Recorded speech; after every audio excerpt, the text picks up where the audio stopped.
तो चलिए जानते हैं आज की मुख्य हेडलाइंस। चक्का जाम के बाद अब 18 फरवरी को रेल रोकेंगे किसान, मशाल जुलूस का भी किया ऐलान, जाने क्या है तैयारी। आपका अकाउंट एसबीआई में है, फ्री में मिलेगा 2 लाख रुपए का इंश्योरेंस कवर। देश के लाखों किसानों को अब मिलेगी 36,000 रुपए पेंशन, आप भी मुफ्त में उठा सकते हैं इस सरकारी स्कीम का फायदा। मिनिमम अमाउंट के बिना भी टोल प्लाजा पर काम करेगा फास्टैग, सरकार ने किया बड़ा ऐलान। एक और बैंक संकट में, आरबीआई ने पैसे निकालने पर लगाई पाबंदी। बंगाल में जय श्री राम के नाम पर बैन है। राम नाम के मास्क बांटने पर बीजेपी नेता गिरफ्तार। जी हां दोस्तों, और भी बहुत बड़ी काम की खबरें निकल कर आ रही हैं, इसलिए वीडियो को लास्ट तक जरूर देखना। तो चलिए जानते हैं एक एक करके तमाम बड़ी खबरों को। पर इससे पहले अभी तक आपने इस वीडियो को लाइक नहीं किया तो लाइक कर दीजिए। तो चलिए वीडियो स्टार्ट करते हैं। चक्का जाम के बाद अब 18 फरवरी को रेल रोकेंगे किसान, जुलूस का भी किया ऐलान, जाने क्या है तैयारी। जी हां, नए कृषि कानूनों के खिलाफ देश की राजधानी दिल्ली की अलग अलग सीमाओं पर 2 महीने से ज्यादा समय से किसानों का प्रदर्शन जारी है।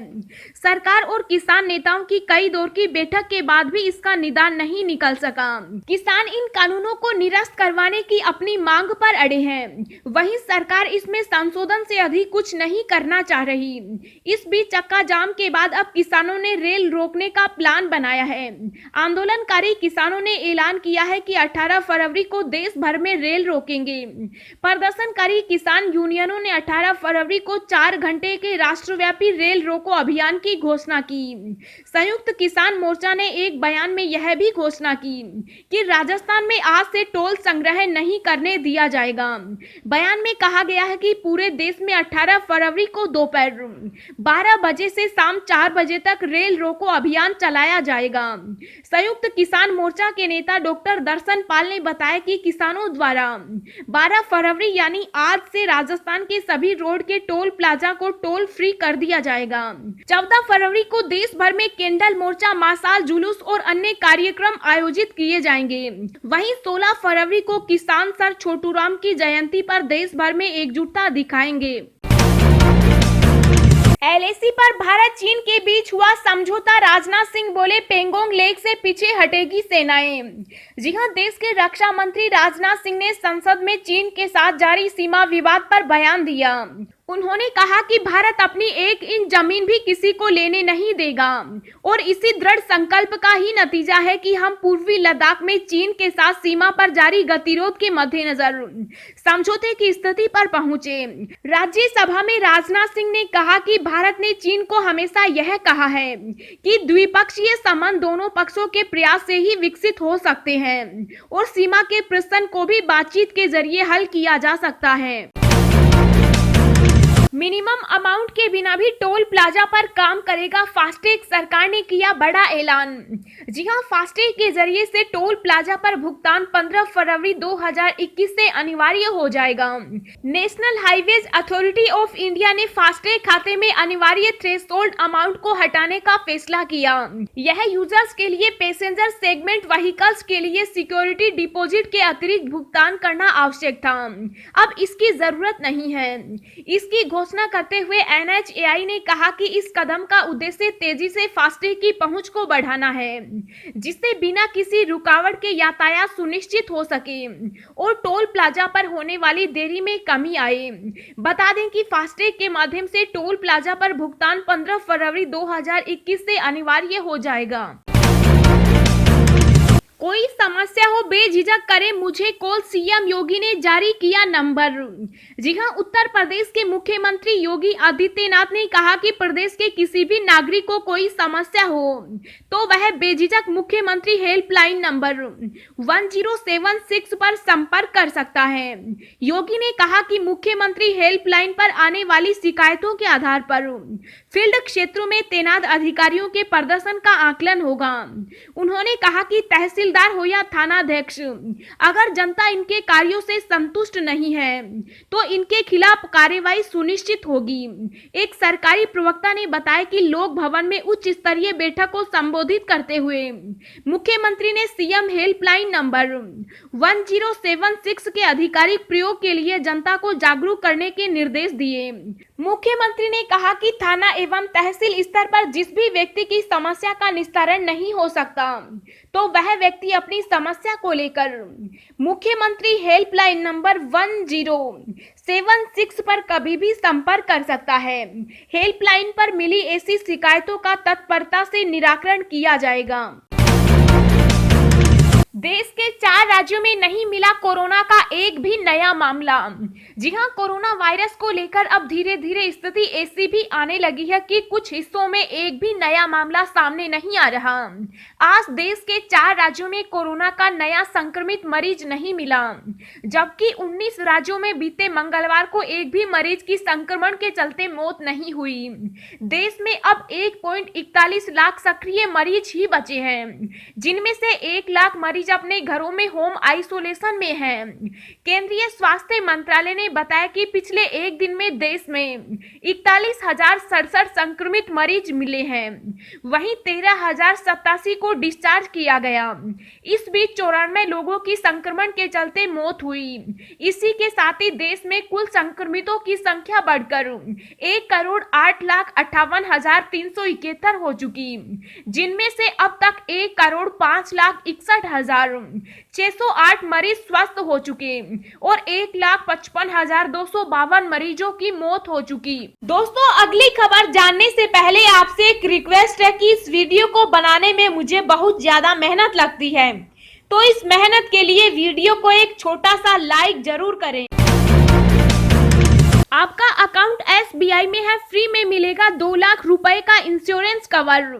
जी हां, देश के सबसे बड़े बैंक भारतीय स्टेट बैंक ने जन धन खाता धारकों के लिए बड़ी घोषणा की है। अगर आपके पास जन धन खाता है या आप इसे खोलने की योजना बना रहे हैं तो आप SBI रुपए जन धन कार्ड के लिए आवेदन कर सकते हैं। SBI ने ट्वीट किया कि सफलता के लिए खुद को रास्ते पर लाने का समय आ गया है।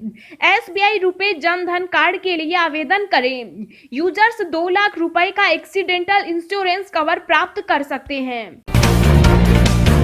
बंगाल में जय श्री राम के नाम पर बैन है, राम नाम के मास्क बांटने पर बीजेपी नेता गिरफ्तार। जी हां, पश्चिम बंगाल में विधानसभा चुनाव से पहले सियासी घमासान मचा है। पश्चिम बंगाल में ममता बनर्जी का किला ध्वस्त करने के लिए भारतीय जनता पार्टी ने पूरी ताकत झोंक दी तो खुलकर हिंदुत्व छवि के साथ चुनावी दंगल में उतरी है। बीजेपी के तर्कस में हिंदुत्व राष्ट्रवाद के मुद्दे हैं तो बंगाल में बीजेपी ने जय श्री राम के नारे को भी मुद्दा बना लिया। श्री राम के नाम के तीर बीजेपी लगातार ममता बनर्जी की ओर चला रही है, जो टीएमसी की मुखिया के लिए मुसीबत बनते जा रहे हैं। इसी कड़ी में बंगाल के हुगली में बीजेपी नेता द्वारा जय श्री राम के नाम के मास्क बांटना ममता बनर्जी की पुलिस को भी रास नहीं आया, जिसके बाद पुलिस बीजेपी नेता को पकड़कर ले गई। एक और बैंक संकट में आरबीआई ने पैसे निकालने पर लगाई पाबंदी। जी हां, राज्य का एक और बैंक संकट में है। रिजर्व बैंक ऑफ इंडिया ने महाराष्ट्र के नासिक के इंडिपेंडेंस कोऑपरेटिव से पैसे निकालने पर पाबंदी लगाई। रिजर्व बैंक ने कहा है कि बैंक के 99.88 जमाकर्ता पूरी तरह से deposit insurance and credit guarantee बीमा योजना के अंदर है।